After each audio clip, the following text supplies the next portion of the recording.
অন্নপূর্ণা প্রকল্পের টাকা এখনও ব্যাংক অ্যাকাউন্টে না আসায় শনিবার কুলটি থানার অন্তর্গত বরাকরের রামনগর এলাকায় পথ অবরোধ করে বিক্ষোভ দেখালেন একদল মহিলা। বিক্ষোভের জেরে এলাকায় উত্তেজনা তৈরি হয় এবং কিছু সময় যান চলাচলও ব্যাহত হয়। বিক্ষোভকারী মহিলাদের অভিযোগ, প্রকল্পের জন্য আবেদন করার পরও তাদের অনেকের অ্যাকাউন্টে এখনও টাকা জমা হয়নি। প্রশাসনের কাছে বিষয়টি জানানো হলেও স্পষ্ট কোনো উত্তর পাওয়া যাচ্ছে না বলে দাবি তাদের। মহিলাদের দাবি, দ্রুত যোগ্য আবেদনকারীদের অ্যাকাউন্টে অন্নপূর্ণা প্রকল্পের টাকা জমা করতে হবে।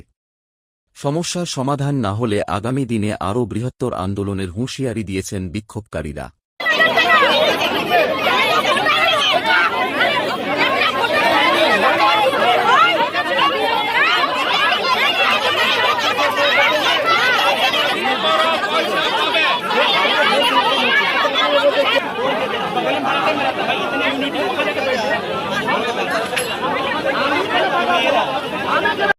যারা অন্নপূর্ণা ভান্ডার পেয়েছে তারা আবার পাচ্ছে, কিন্তু আমরা একবারও পাইনি।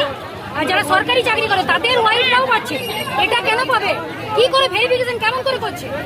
আজ আপনারা যদি করছে তো ভালো করে করুক। আপনারা আজ রাস্তা অবরোধ করেছিলেন কেন? রাস্তায় নেমেছে, অন্নপূর্ণা পাইনি তাই।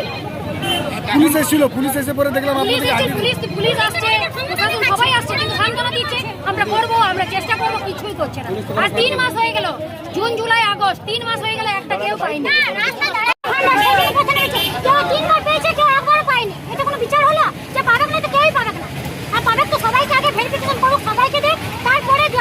সরকার কেমন করে ভেরিফিকেশন করছে যারা সরকারি চাকরি করছে? আমরা একবারও পাইনি। কেন করছে তারা? অনলাইন অফলাইন দুটোই করছে।